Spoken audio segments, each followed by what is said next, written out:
sa natapos nating pag-aawitan. Salamat sa buhay ng nasa grupo ng Ministry of Worship at sa ating pambungad na panalangin. Sabi po ng isang pastor, theologian, noong ika-15 siglo hanggang ika-6 na siglo, pulpit is the throne of God to His church. Sa Tagalog, ang pulpito daw po ang trono ng Diyos sa kanyang iglesia. At yan po ay sinabi ni John Calvin, isang reformer po sa Geneva at isa sa nire-recognize sa kasaysayan ng iglesia na maayos at mabiyayang pinagkalooban ng Diyos ng karunungan upang patuloy na maituro ang doktrina ng pagiging sovereign ng ating Panginoong Diyos sa kanyang kaligtasan, which is yung kanyang aral sa tinatawag na double predestination at sa marami pa pong iba na tinuro niya. At ang pinakapopular na kanyang libro ay wala pong iba, The Institute of Christian Religion. At meron po akong isang copy dyan na binili way back 2021. Nabanggit ko po ang kanyang sinabing ito, the pulpit is the throne of God to His church. Sapagkat napakaliwanag po na sa loob ng church, kung gusto natin marinig ang tinig ng ating Panginoong Diyos, ay dapat po na ang pangangaral at pagtuturo ng salita ng Diyos sa harap ng pulpito ay ginagawa. Ibig sabihin po, without the Word of God, without the preaching and expounding the Word of God, malabo po na ang church na yon ay matawag na isang church. Dahil ang church po ay nakapundasyon kay Kristo at sa kanyang aral. Kaya mahalaga po na maintindihan natin Sunday in, Sunday out ng ating gawain sa ating kalipunan ng mananampalatayang ito. Ang pinakasentro ng ating gawain ay ang pangangaral primarily sa salita ng Diyos o ng Ebanghelyo ng Panginoon. Kung gusto nating maunawaan ang kalooban ng Diyos sa ating mga buhay, kailangan natin ng Word of God na naipapaliwanag mula sa bibig ng ministro ng Ebanghelyo. Kung gusto nating marinig ang sovereignty ng ating Panginoong Diyos sa ating mga buhay, ang sanctification o patuloy na pagpapatagumpay ng Diyos sa ating mga natitira pang kahinaan, kailangan nating marinig ang salita ng Diyos. Kung gusto nating makita na may mga taong tinatawag ang Diyos sa pagiging makasalanan para sa pananampalataya at buhay na walang hanggan, kailangan natin ng salita ng Diyos. Kung gusto natin na mayroong mga naitatatag na mga local church, kailangan natin ng salita ng Diyos. Kung gusto natin na makita ang isang Kristiyano ay lumalago sa pananampalataya, kailangan niya ng salita ng Diyos. Kung gusto nating makakita ng isang leaders sa loob ng church, ng pastor, ng elder, ng deacons, any ministry in the church, kailangan niya ng salita ng Diyos. That's why I do believe na tama at biblical ang sinabi ni John Calvin. Why? Dahil ito ang tinuturo ng banal na kasulatan sa ating series patungkol dito sa kabanatang 6 ng libro ng Gawa. At doon ay makikita natin na ang mga apostol ng ating Panginoong Diyos ay hindi pinagpalit ang kanilang tinanggap na gawain ng pagmiministeryo sa salita ng Diyos sa ibang mga bagay na kayang gawin naman ng ibang mga mananampalataya sa early church ng Jerusalem noong nakaraang mga 2,000 taon na ang nakalilipas. Ngayon, nais ko pong hilingin muli sa inyo na buksan natin ang ating mga Biblia dito sa ating pinag-aaralan na series sa Gawa chapter 6 verse 1 to 7. At ganito po ang pagkasabi ng Biblia o ng salita ng ating Panginoong Diyos sa pamamagitan ng kanyang disipulong si Lucas. Nang panahong iyon, dumarami na ang mga sumasampalataya at nagrereklamo ang mga Helenista laban sa mga Hebreyo. Sinabi nilang ang mga babaeng balo sa pangkat nila ay napapabayaan sa pang-araw-araw na pamamahagi ng ikabubuhay. Kaya tinipon ng 12 ang buong kapulungan ng mga sumasampalataya at sinabi sa kanilang, hindi namin dapat pabayaan ang pangangaral na salita ng Diyos upang mangasiwa sa pamamahagi ng ikabubuhay. Kaya mga kapatid, pumili kayo ng mga kasamahan ninyong 7 lalaking kilala sa pagiging mabuti, matalino at puspos ng Espiritu Santo at ilalagay namin sa gawain ito. At iuukol naman namin ang buong panahon sa pananalangin at pangangaral na salita. Nalugod ang buong kapulungan sa panukala ng mga apostol. Kaya pinili nila si Esteban, isang lalaking matibay ang pananalig sa Diyos at puspos ng Espiritu Santo. At sina Felipe, Procoro, Nicanor, Timon, Parmenas at Nicolas na taga Antioquia. Isang hentil na naakit sa Judaismo. Iniharap sila sa mga apostol, sila ipinanalangin ng mga ito at pinatungan ng kamay. Patuloy na lumaganap ang salita ng Diyos at ang sumampalataya ay parami ng parami sa Jerusalem. At maging sa mga saserdote, marami ang sumasampalataya. Ang ating paksa sa umagang ito, sa pagpapatuloy natin, spiritual arrangement of the church. And then, the ministry of pastor is to study, preach, and teach the Word of God and to lead the church. So nakita natin ngayon dito, sa ating pinag-aaralan, na ang church ng ating Panginoong Diyos, yung church niya, yung Jerusalem Church. Ang kauna-unahang church ng ating Panginoon ay ang Jerusalem. Kaya kung inyo mapapansin sa Acts 1:8, sabing gano'n, bibigyan ko kayo ng kapangyarihang pagbaba sa inyo ng Espiritu Santo at magiging saksi ko kayo sa Jerusalem. Napansin nyo? Dahil magsisimula ang propagation o paglaganap ng Ebanghelyo at pagtatanim ng maraming church ng ating Panginoon sa Jerusalem.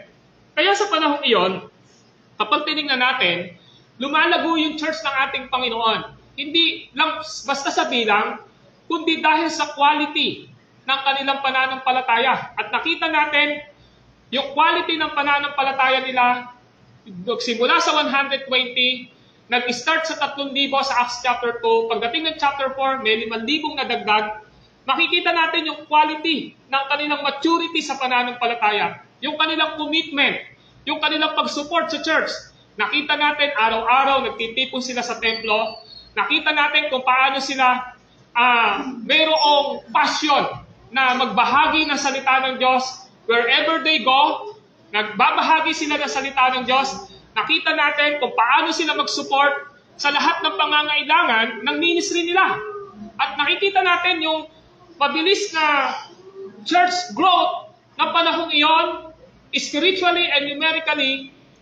Ano ang pinakadahilan? Because of the Word of God. And the Word of God, kung sinasamahan ito ng kilos ng banal na Espiritu. Kaya walang kaduda-duda, nag-spread yung gospel sa Jew, and then, pagdating ng chapter 9, makikita natin na convert si Apostle Paul hanggang sa dumating na naipangaral ang gospel sa lahat ng mga Hentil. So, Jews and Gentiles, Hellenists, nakita natin, nag-progress ang gospel. Ano ang dahilan nito? Because of the preaching of the Word of God.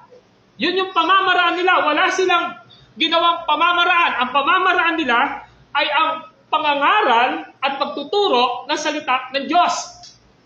Ibig sabihin, kung ganon ang pamamaraan ng Diyos sa church, dito sa Book of Acts sa Jerusalem, yun yung pinaka-pattern na gustong ipakita ng Diyos sa Kristyanuhan ngayon, lalo na sa mga nagsasabing sila ay mga Kristiyanong Protestante, ang mga nagsasabing Evangelical Church, sa mga nagsasabing Reformed Church, nagsasabing Presbyterian Church, at sa iba pang mga denomination. The throne of God in the church is no other than the pulpit, ang pangangaral na salita ng Diyos.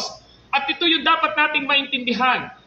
Maliwanag na tinignan natin ang 3 puntos ng ating pag-aaral na sa verse 1, Christ's design to His church is to grow spiritually, numerically. Nakita natin sa verse 1, dumadami na, ng panahong iyon, dumarami na ang mga sumasampalataya.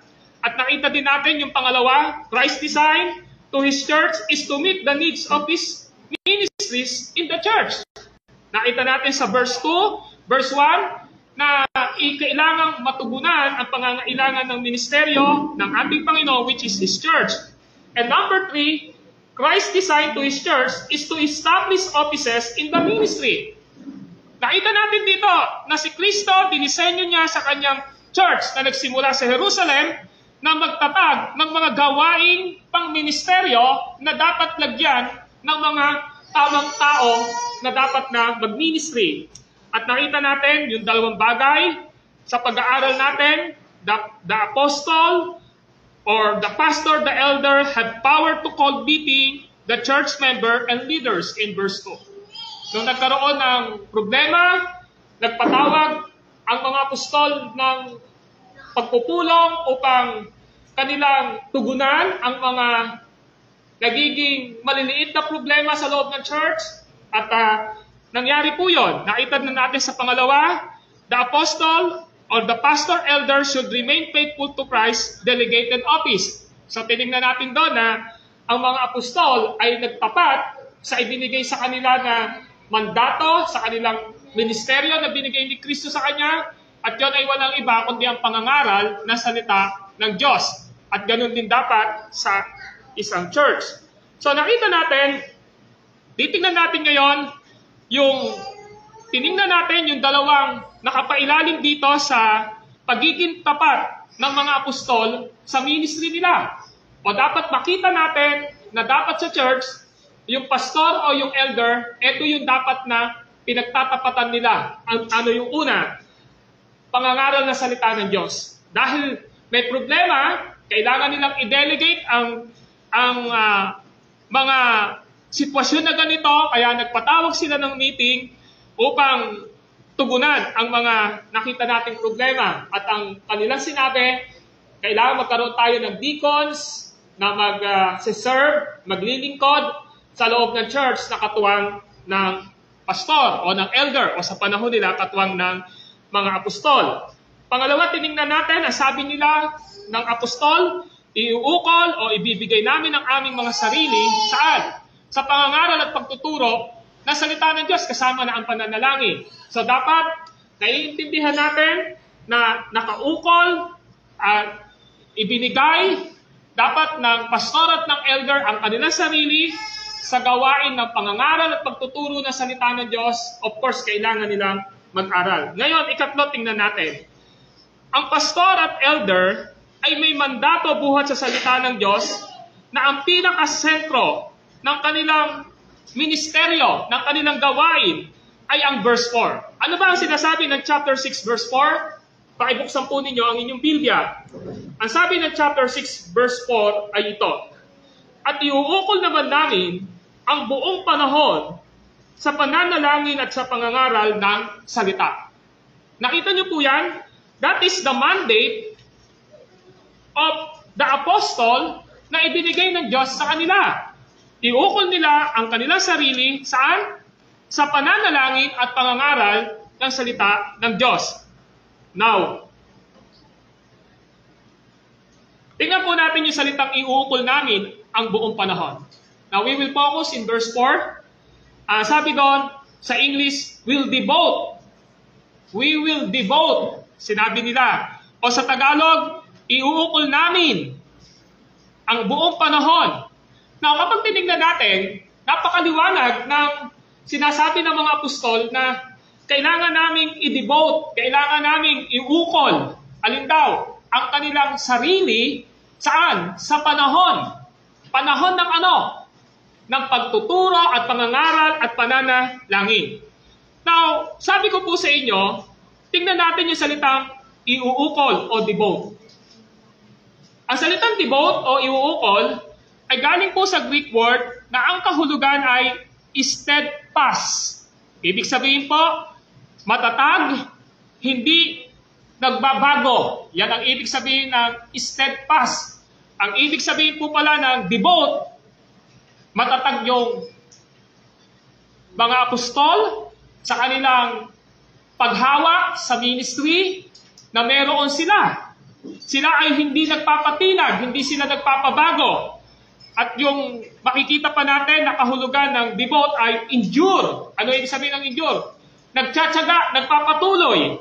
Ano pa? Hold out. Ang ibig sabihin po ay accept what is offered. Tinanggap talaga nila kung ano ang ibinigay sa kanila. So maliwanag na ang mga apostol sa verse 4 na sinabi nilang iuukol namin ang aming mga sarili o we will devote ourselves. Ang ibig sabihin po nito mga kapatid ay matatag, masipag, maningas, maingat, masikap at matyaga.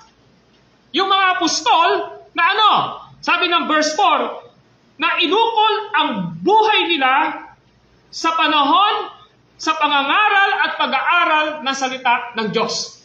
So kung makikita natin, kaya ganun na lang yung nasa isip ng mga apostol na kailangan namin iukol ang aming buong panahon. Kailangan namin ibigay ang aming sarili at ang buong panahon namin ay ubusin namin sa mandato na ibinigay ni Kristo sa amin. Kaya dito makikita natin na nung sinabing iuukol ang buhay, panahon namin sa pangangaral at pag-aaral ng salita ng Diyos, ay ito, tatanggihan namin ang anumang gawaing makakahadlang, aagaw, at maglalayo sa aming ministeryo ng salita ng Diyos. Kung inyo makikita, yun ang ibig sabihin po doon. Tinatanggihan nila yung kayang gawin naman ng mga nasa loob ng church. Kaya kung makikita natin, later on pag-aaralan natin, nag-delegate, naglagay ang Diyos o ang mga apostol dito ng isang ministeryo at ministeryo ito ng deacons or deaconesses. Bakit po? Kasi sinasabi nila, kung ating itong ipaparaphrase, mga kapatid, hindi kami para dyan. Kaya tinatanggihan namin ang anumang gawaing makakahadlang, aagaw at maglalayo sa aming ministeryo na salita. Maliwanag, mga kapatid, na ang pangangaral ay ang buhay ng church at ng lahat ng miyembro sa Book of Acts. Kung wala po ang salita ng Diyos, kung wala po ang pangangaral ng salita ng Diyos, kung wala ang pagtuturo ng salita ng Diyos, kung wala ang pagbabahagi ng salita ng Diyos, walang church. Tama po ba? Why? How Jesus started His church? By preaching the Word of God. Amen po ba? Nag-start siya. Saan? In the book of Matthew, nakita natin na nag-start si Jesus Christ sa Galilea na nangaral na salita ng Diyos. At may mga naakit at naniwala sa kanyang pangangaral, and then suddenly, He made 12 disciples na kanyang core group, and then suddenly nakita natin that the kingdom of God ay nandoon na. And later on, tinawag itong church o ecclesia o iglesia. Kaya maliwanag na yung pangangaral na salita ng Diyos, sentro po ito ng church. Walang church kung walang pangangaral na salita ng Diyos. Amen po ba? Ibig sabihin po, without Word of God, without preaching the Word of God, without teaching the Word of God, without sharing the Word of God, there is no church. No spiritual and numerical growth of the church. Amen. Kasi hindi po kayo mag-growth, kasi hindi po tayo lalago sa pananampalataya natin without the Word of God. That's why Jesus Christ Himself teach us in book of the Matthew chapter 4 verse 4, hindi lang tayo nabubuhay sa tinapay. Saan tayo nabubuhay as a Christian? Kundi sa mga salitang nanggagaling sa bibig ng Diyos spiritually because of the Word of God. Amen po ba? Sabi ni Peter in 1 Peter chapter 2, maging uhaw kayo katulad ng sanggol sa mga gatas na spiritual.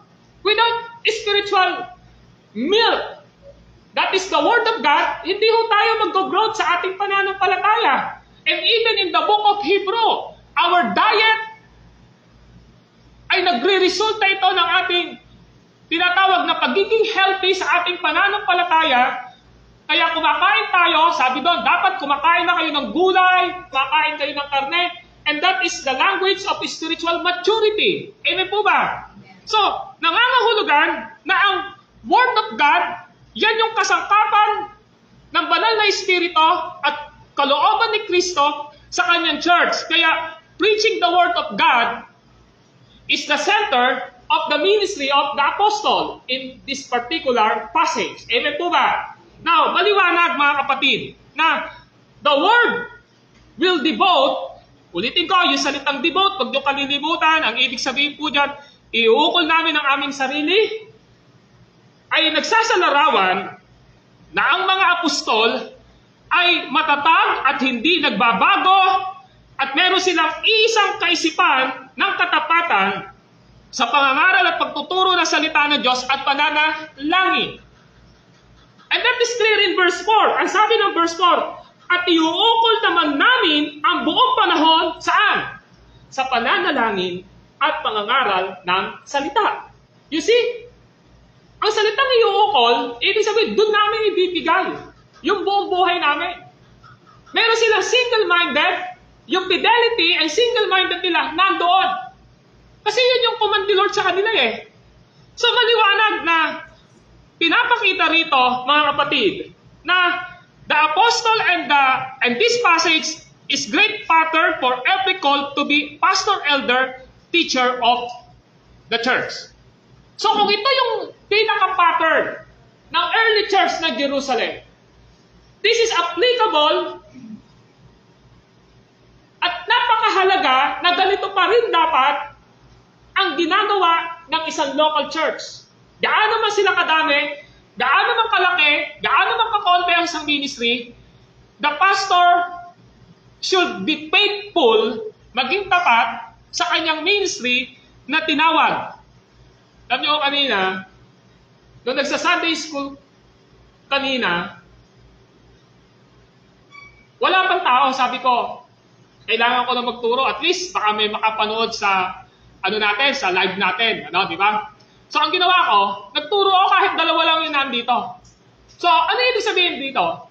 Because that is my belief na kailangan maging tapat ang isang pastor o ang isang elder sa pangangaral ng salita ng Diyos. Gaano man karami, konti man ang nakikinig ng kanya salita, because in the first place, his faithfulness is in the Lord. Amen po ba? Yun dapat nating makita. Kaya, pinapakita ngayon sa atin dito, the pastor or the apostle and all members of the church, dapat alam niya na ang practices sa loob ng church, yung kung merong siyang pagbubuhusan ng panahon, kung meron dapat na maririnig ang mga members sa loob ng church, kung meron sanang pagbubuhusan din ng panahon, ang mga umaattend na members sa loob ng church, yan po ay walang iba, kundi ang pagdidevote din ninyo ng inyong oras.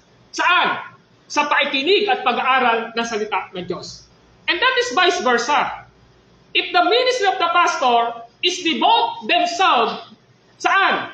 Sa pangangaral at pagtuturo ng salita ng Diyos, and there are many preparation sa kanilang pag-aaral na naghahanda sila para ituro ito, ipakain ito sa mga members sa loob ng church. Pagdating ng Sunday o pagdating ng isang pananambahan, dapat ang mga members sa loob ng church, ang mga tupa, dapat dinidevote nila, nag-uukol sila ng kanilang oras at panahon upang pakinggan, pag-aralan, dinggin, ipabuhay ang salita ng Diyos na ipinapangaral ng inyong pastor.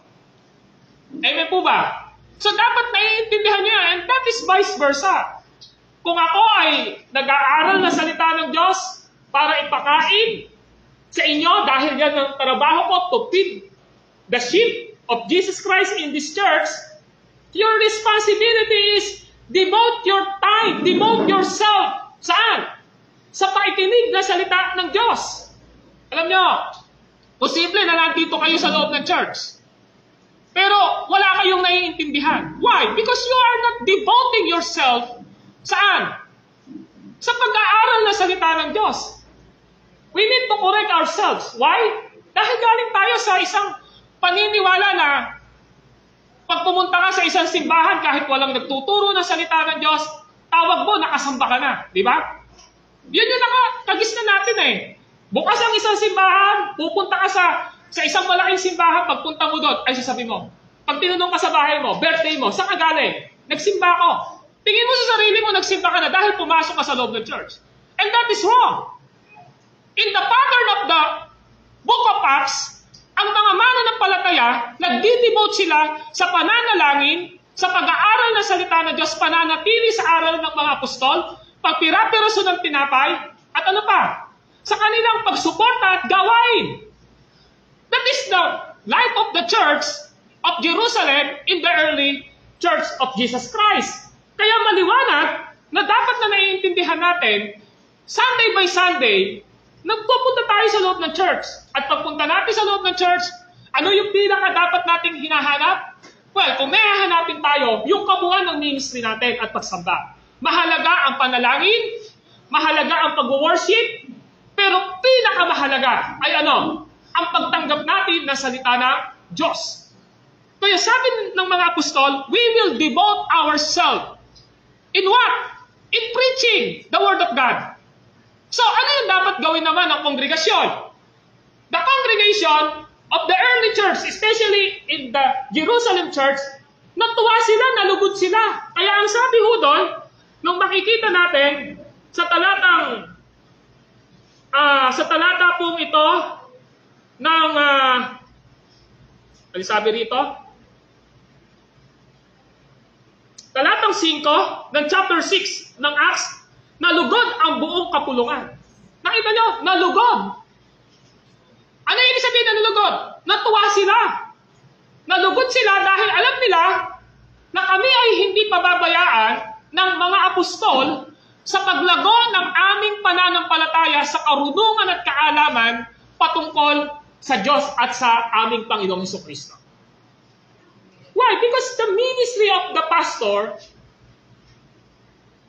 as a shepherd is to feed the members. Amen po ba? Ano ba yung trabaho ng pastol? Sa Greek, poimen. Ang trabaho ng pastor ay pakainin ang mga tupa. Amen po ba? Kaya nalugod sila eh. Natuwa sila eh. Nako, itong mga apostol na ito, talagang seryoso sila. Pakakainin kami ng salita ng Diyos. Hindi kami papakainin ng junk food, hindi kami papakainin ng kung ano-ano lamang. Hindi nasa isipan nila. Kaya huwag po kayong matuwa sa isang simbahan na ang lagi mong maririnig ay yung mga patawa o kaya naman ay ganito, ganoon. Hindi o, dapat ho na naririnig natin sa isang tapat na shepherd sa loob ng church ay walang iba kundi ang pattern ng mga apostol na kailangan nilang pakainin ng maayos mula sa salita ng Diyos ang kanilang mga tupa sapagkat dito nakasalalay ang kanilang tinatawag na maturity at pagiging healthy sa kanilang relationship sa ating Panginoong Diyos. Yan po ang ibig sabihin dyan. Now, mga kapatid, sa King James Version, ang sabi po doon ay ito, devoted. Okay? Yan yung pagkasabi. Pero alam niyo po ba sa King James Version, ang salitang devoted ay continued. So, meron na siyang pagbabago. Yung una nating tinignan, devoted, ang ibig sabihin, iuukol namin ang aming mga sarili sa ministeryong tinanggap namin kay Kristo ang pangangaral at pagtuturo ng salita ng Diyos. Kayo din naman, dapat nyo maintindihan, iukol nyo ang inyong sarili kapag nangangaral at nagtuturo ang mga apostol, makinig kayo. Parang sa panahon din natin, applicable ito. Ngayon, tinranslate po ito ngayon ng King James Version. Ang translation ng King James Version na salitang devoted ay continued. Ano yung salitang continued? Ipagpatuloy. Ipagpatuloy. Ang ibig sabihin po, nagpapatuloy. Now, ibig sabihin po, kapag meron kang tinatawag na pag-uukol ng iyong sarili bilang pastor, sa pag-aaral, sa pangangaral, sa pagtuturo ng salita ng Diyos, sa mga sheep na ibinigay ng Diyos sa iyo, dapat hindi lang ito once, hindi lang ito twice. Ito ay continue, nagpapatuloy hanggang sa kamatayan ng isang pastor. Amen po ba? Kaya yung mga apostol, matatanda na sila, Nangangaral pa rin sila. Alam niyo po ba si John de Beloved, ang apostol ng ating Panginoong Diyos, namatay siya. 80 plus. Kung di ako nagkakamali, 82. Matanda na siya, nangangaral pa rin siya ng salita ng Diyos. Ang kahuli-huli niya sinulat ay yung mga apokalipsis. Yung pahayag, yung revelation. Nakita niyo? Lahat ng mga apostol ng ating Panginoong Diyos, kahit na nasa kamatayan pa sila, nagpapatuloy pa rin silang nangangaral ng salita ng Diyos. Si Apostol Paul, pupugutan na ng ulo.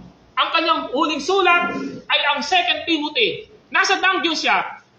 Huminto ba siya na mangaral ng salita ng Diyos? Hindi po. Nagpatuloy pa rin siya. Sa Santiago, lahat sila ay nagpapatuloy. Now, ang ibig sabihin, walang mapapatid sa loob ng church ng pangangaral at pagtuturo ng salita ng Diyos. Hindi mo pwedeng mag-substitute. Hindi mo pwedeng magpalit. Halimbawa ngayon, Lord's Day, araw ng pagsamba ngayon. At may magsasabi sa inyo sa akin ng ganito, Pastor, pwede po ba?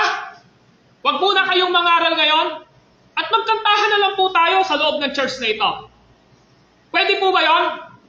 Hindi po pwede.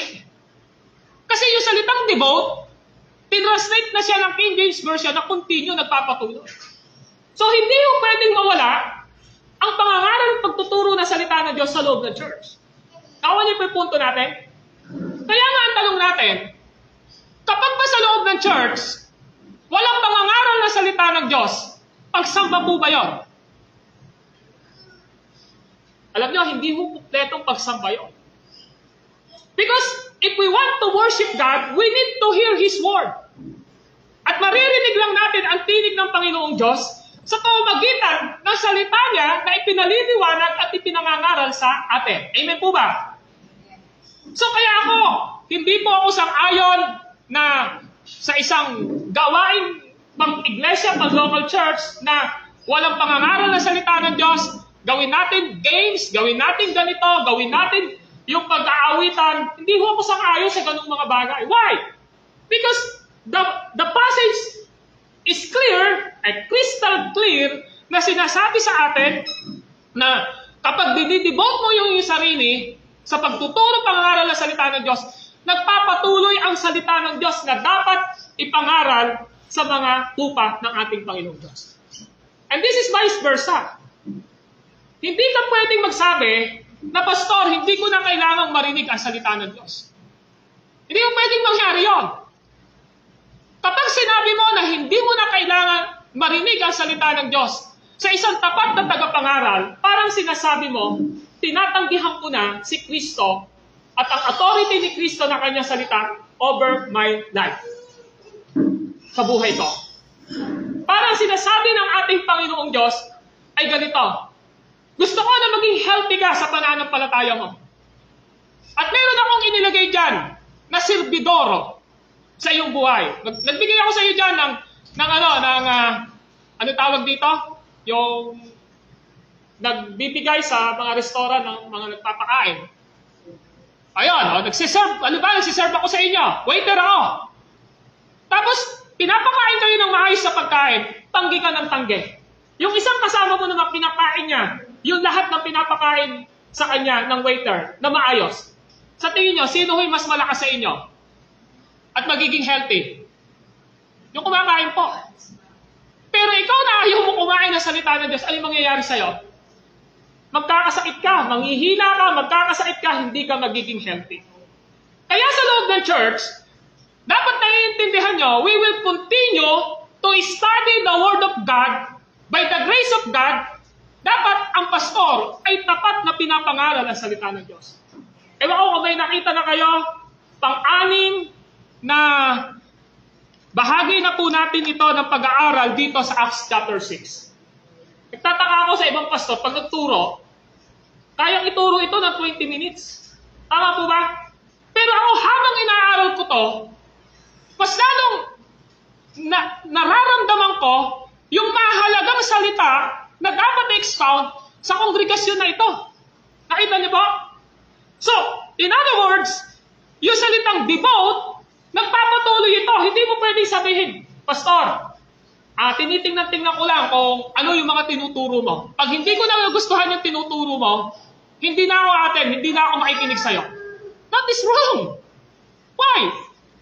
If you sin sa ating kongregasyon na ito, na ang pangangaral na salita ng Diyos ay nagmumula sa Biblia, sa tamang konteksto, sa tamang pagpapaliwanag ng mga words, you need to accept all of this.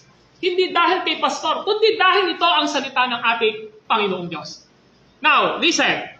Ang salitang continue ay pagpapatuloy ay binanggit po sa Gawa 1:14. Ano ba sabi sa Gawa 1:14? Now, sa Gawa 1:14, pag pinasa nyo sa Tagalog, medyo hindi nyo makikita yung salitang continued. Sa Gawa 1:14, na sabi rito, lagi silang nagsasama-sama sa panalangin. Yung salitang lagi po ang ginamit dito, pero sa English po, ang sabi ay ganito.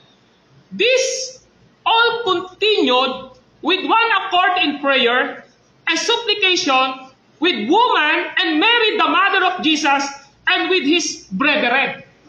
So yung salitang continue, sa Tagalog naman, ginamit dito sa Magandang Balita, Biblia, lagi. Lagi silang nagsasama-sama.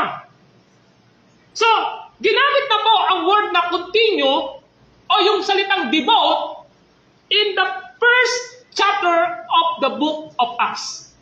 Lagi, continue. Dinidevote nila. Lagi sila nagpapatuloy. Saan? Sa gawain ng pananalangin, sa gawain ng pagpapalakasan through the Word of God. Now, Acts chapter 2, verse 42. Ano ang sabi ng Acts chapter 2, verse 42? Now, listen to the Word of God. Ang sabi ng verse 42, nanatili sila sa itinuro ng mga apostol, sa pagsasama-sama bilang magkakapatid, sa pagtira-tira-piso ng pinapayat sa pananalangin. Nakita niyo po yung salitang binanggit dito na natili. Now, in English version, ang sabi, and they continued steadfastly in the apostle doctrine and fellowship, and in breaking of bread in prayer. So, continue. Ginagamit na po. Sa Acts chapter 2, verse 46, meron po pong binanggit yan. Ang sabi po rito, araw-araw, sila'y nakakatipo sa templo, nagpipira-piraso ng tinapay sa kanilang tahanan, at nagsasalo-salong masaya ang kalooban. You see? Dito pa lang, pagdating pa lang po ng Book of Acts, maliwanag na ang pagpapatuloy nila saan? Sa commitment nila sa local church, dahil ang Word of God ay ipinapangaral, ay nagpapatuloy. Eh sino pa po kaya tayo ngayon? Tama po ba? Kung ito mga early church, nakita nila si Kristo, nakasama nila si Kristo, napakahalaga sa kanila, na salita ng Diyos, nag-uukol sila ng oras, nagpapatuloy sila sa salita ng Diyos, sa paikinig ng salita ng Diyos, sa pag-aaral ng salita ng Diyos, eh sino po tayo? Di po ba? Na ang salita ng Diyos ay tanggihan natin. Ang pinakamalaking problema po ngayon sa loob ng church, sa aking assessment, hindi lamang sa church natin, kundi sa maraming church, lack of studying the Word of God. Amen po ba? Una, ng paglalaan ng oras at pagpapatuloy sa personal devotion po ninyo. Pag tinanong ko sa iyo ngayon, kamusta pag-aaral mo ng salita ng Diyos everyday sa buong nakaraang linggo? Honestly speaking, sagutin mo po ang sarili mo. Naglaan ka ba ng oras para magbasa ng Biblia? Kaya mo ng kaduda-duda, lagi kang mahina sa pananampalataya. Walang kaduda-duda, walang interes sa mga bagay na spiritual. Why? You are malnourished spiritually. Ano niyo ba ibig sabihin ng malnourished? Ang ibig sabihin, kulang ka ng na sapat na pangangailangan ng iyong pananampalataya kung bakit ka nanghihina, kung bakit hindi ka healthy. Kasi you are lack to study and devote yourself saan? Sa pakikinig at pag-aaral na salita ng Diyos. Di po ako nagagalit. Pero yan po ang katotohanan. Pero pag tinanong ko kayo ngayon, gaano karaming TikTok ang pinanonood mo? Gaano karaming programa sa pinanunood mo? Pag nag-aaral ka, gaano karaming assignment ang ginagawa mo? Kaya mo sagutin yun. Pero ang tanong ko sa'yo, pinaglaanan mo ba na maglaan ng oras, mag-devote ng oras, at magpatuloy ka na bumasa man lang ng Biblia para ikaw ay lumago sa pananampalataya mo sa Diyos?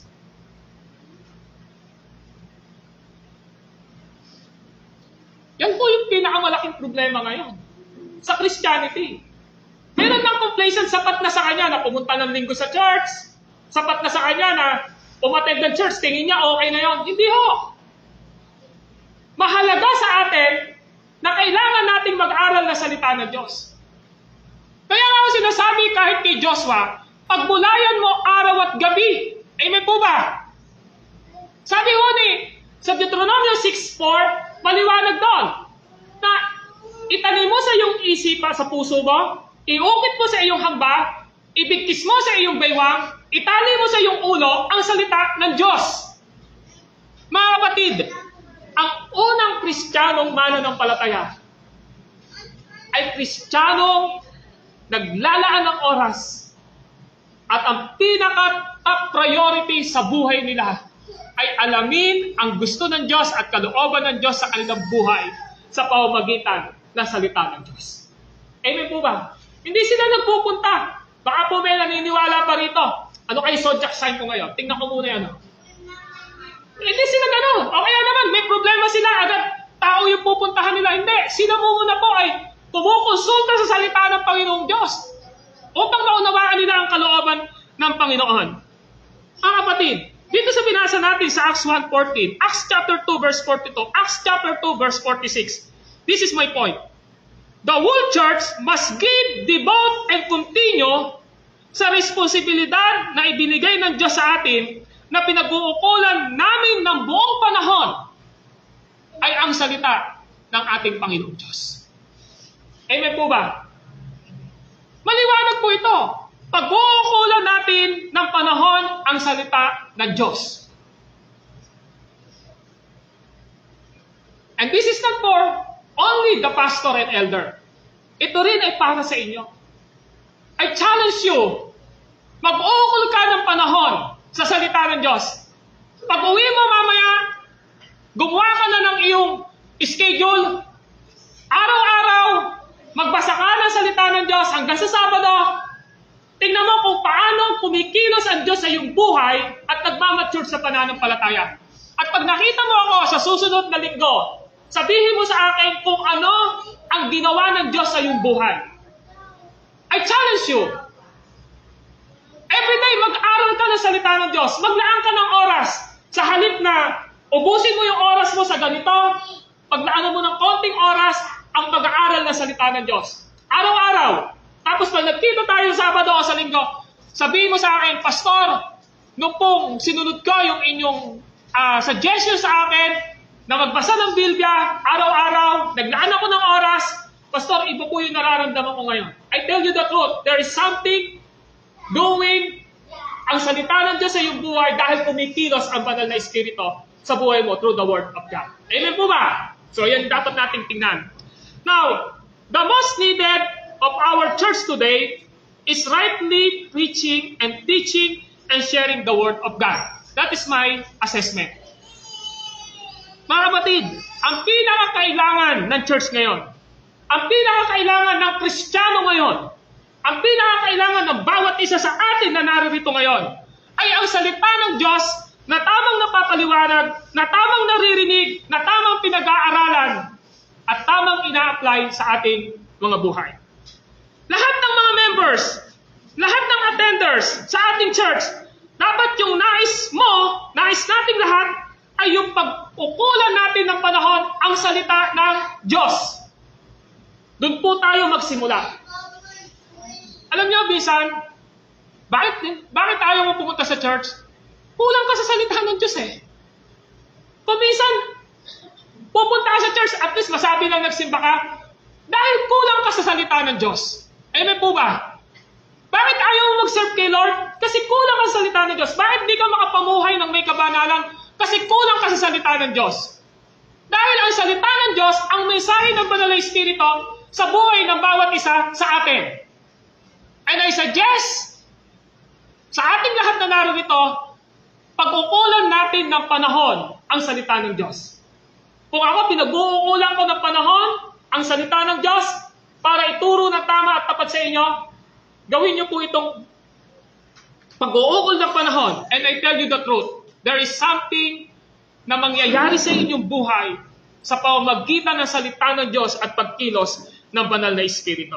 So sa ating church, dapat yung nais nating pag-ukulan ng panahon kapag nagtitipon tayo sa pagsamba, sa mga gathering natin, inside and outside the church, ay ang Word of God. Amen po ba? Salita ng Diyos. Bakit? Ganito po yun. Dahil sabi ng verse 2 and 4, sabi ng verse 2, hindi namin dapat pabayaan ang pangangaral na salita ng Diyos. Nakita niyo yun? At ang sabi po naman ng verse 4, iuukol namin ang buhay sa pananalangin at sa pangangaral na salita ng Diyos. So the importance of devoting ourselves sa salita ng Panginoong Diyos ay napaka-redundant dito. Yan po ang gustong ipakita sa atin dito. Mga kapatid, let us study first the ministry of the Word. Ang sabi rito, iuukol namin ang aming mga sarili sa salita ng Diyos. Nakita natin kanina, mahalaga pala sa isang Kristiyano ang pag-uukol ng kanyang panahon at pagpapatuloy sa kanyang buhay na nakakarinig, nag-aaral, tumatanggap ng salita ng Diyos. Especially in the Lord's Day, ganitong pag-aaral, ganitong pagsamba. At kayo po, kailangan nyo magkaroon ng supplication sa salita ng Diyos sa inyong buhay sa pamamagitan ng personal devotion o pag-aaral nyo ng salita ng Diyos. Alam nyo po, kung gusto nyo po na medyo nakakarinig ng salita ng Panginoong Diyos, marami po tayo nakapost kahit doon sa group chat natin. Kahit na doon sa personal account ko, madami po. At kung gusto nyo po na mag-mature kayo sa pananampalataya, I tell you, please, devote yourself, give time to study the Word of God. So ano ibig sabihin? The ministry of the Word. The apostle and the pastor and elder must be diligent, preserving and serving the Word. Persevering and serving the Word.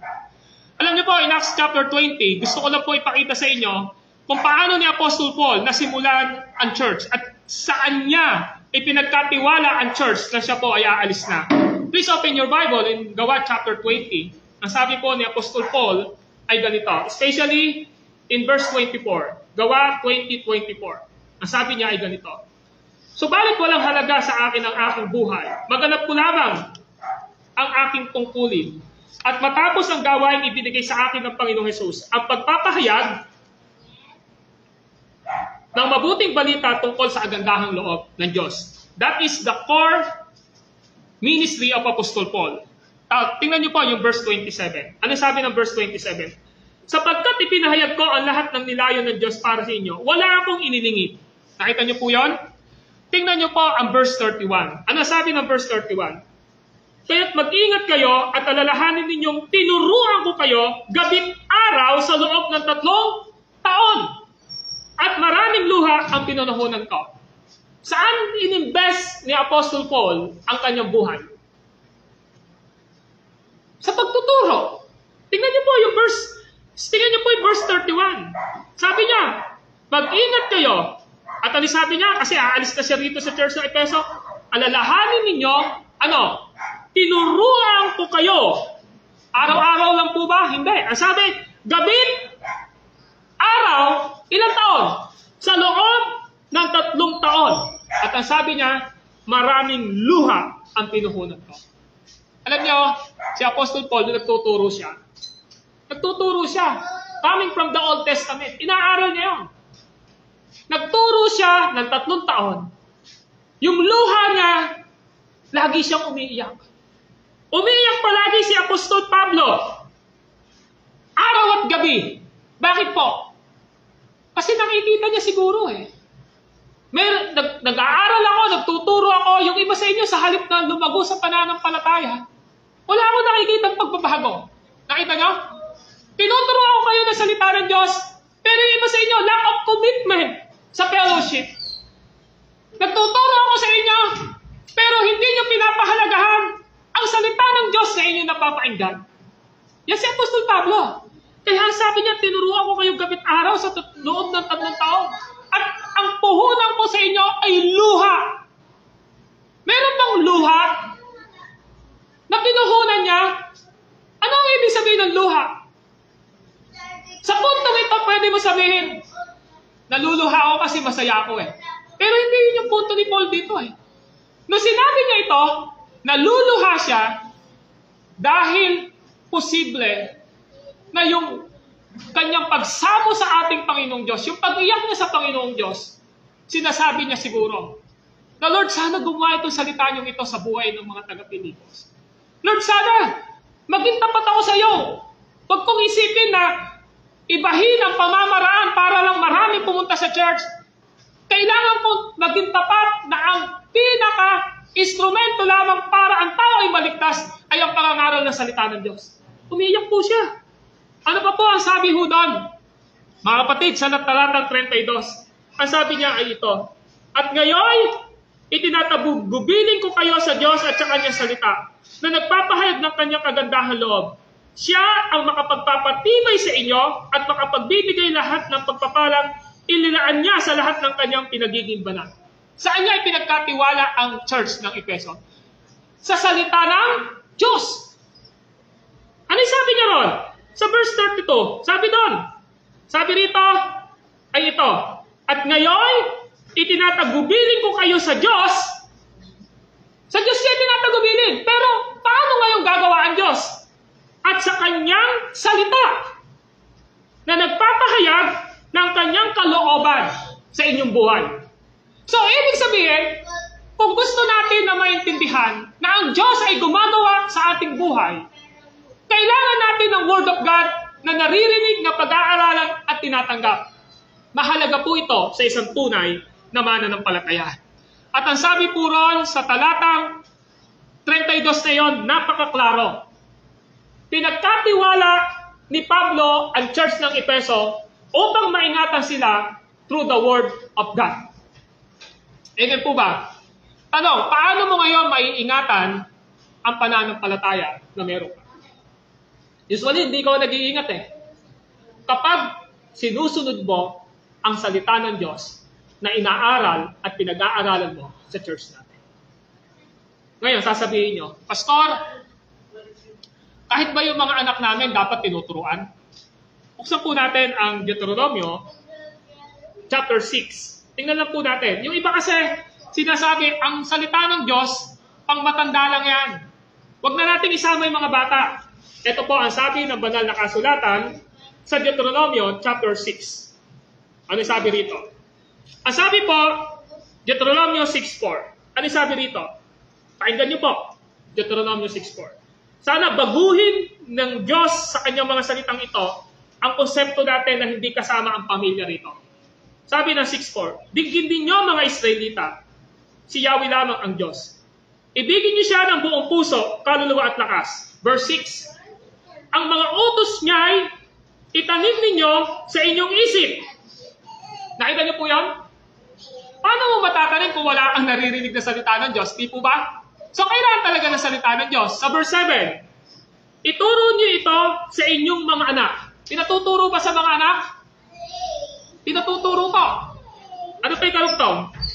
Sa loob at labas ng inyong tahanan. So, saan pa ituturo? Sa loob ng tahanan at sa labas ng tahanan. Ano pa ikarugtong? Sa oras ng paggawa at pamamahinga. Ano pa sabi? Sa lahat ng lugar at sa lahat ng panahon.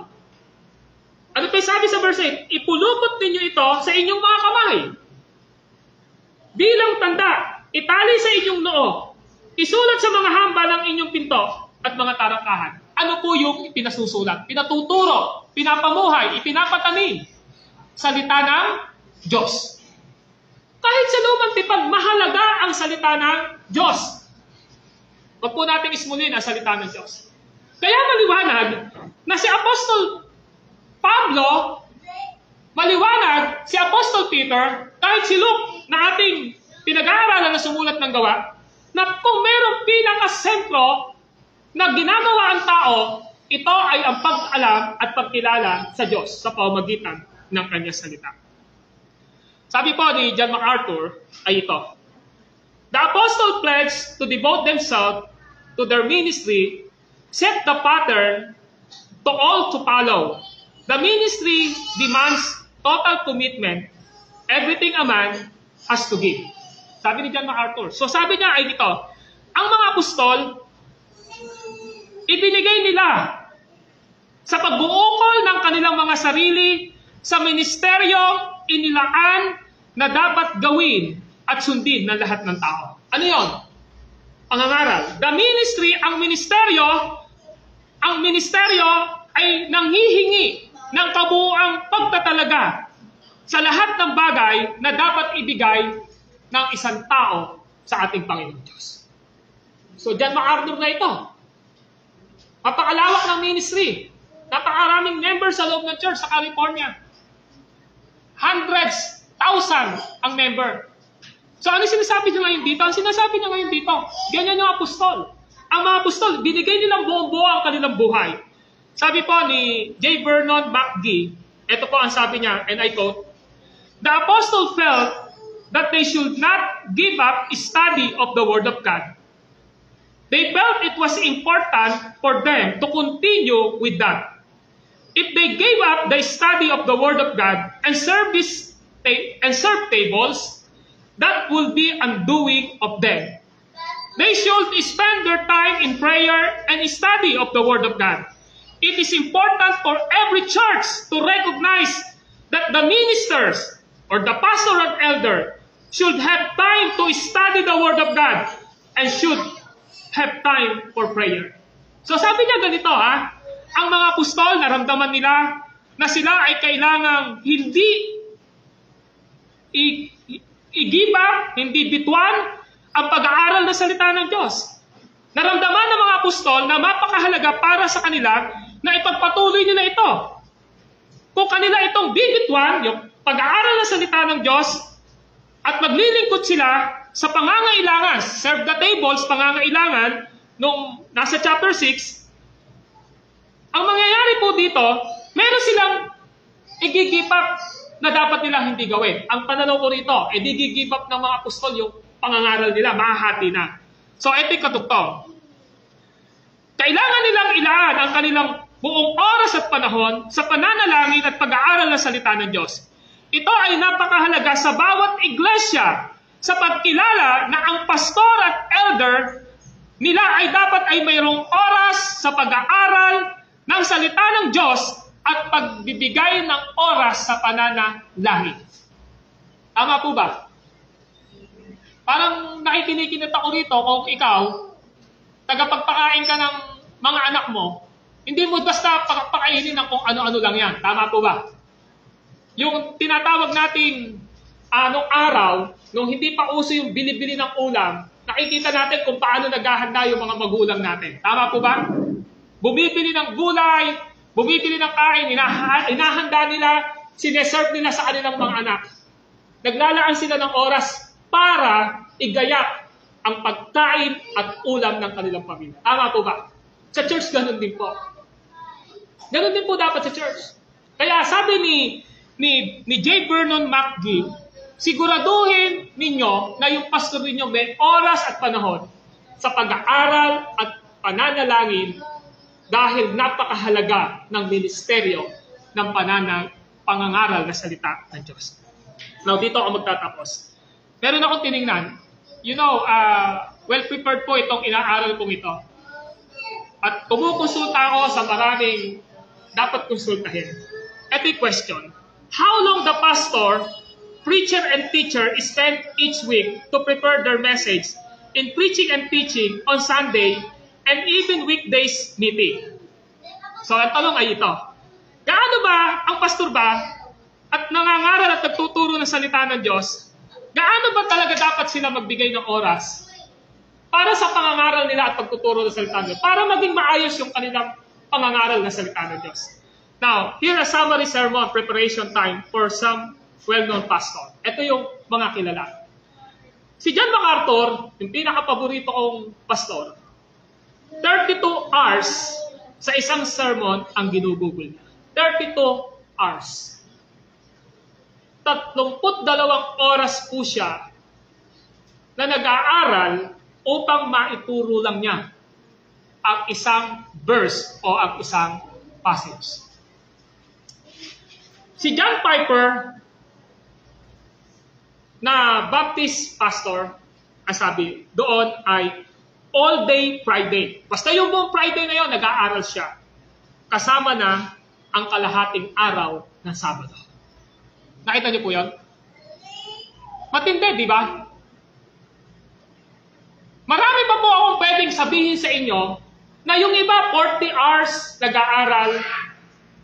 When I was in Bible College, doon sa expository sermon namin na tinuturo nung teacher namin, dapat from Monday hanggang Saturday, naglalagay ka ng oras sa paggawa mo ng sermon. Naka-prepare dapat yon para maituro mo ng maayos ang salita ng Diyos.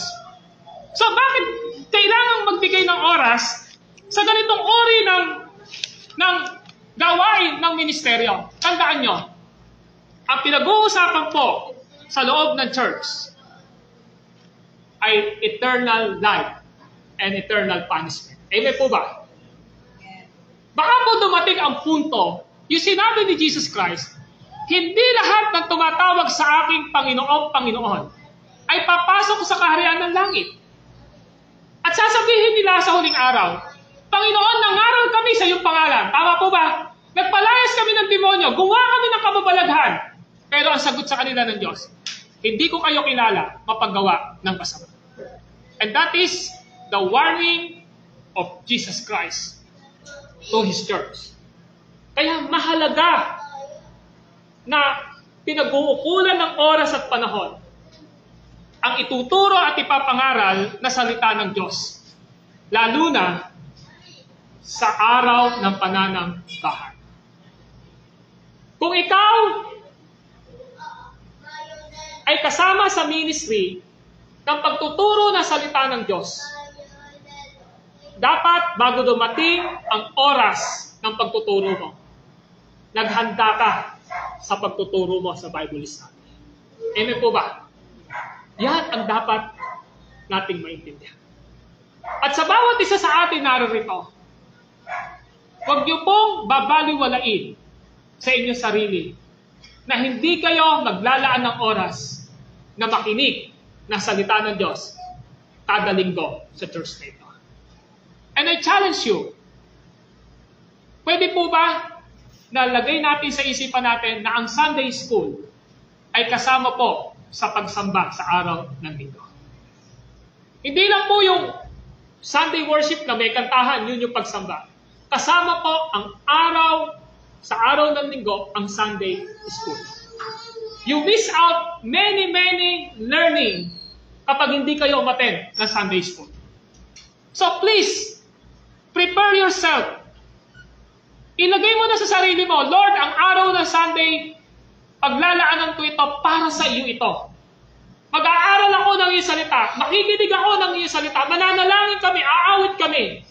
Kaya dahil nakahanda na yung sarili mo, dahil alam mo naman kung anong oras ang umpisa ng ating pagtitipon sa church na ito, alas 9, hindi ka dapat magpahuli. Sorry to say po. Wala po ako, gine-generalize ko po tayong lahat dito. Amen? Kasama po ang Sunday School.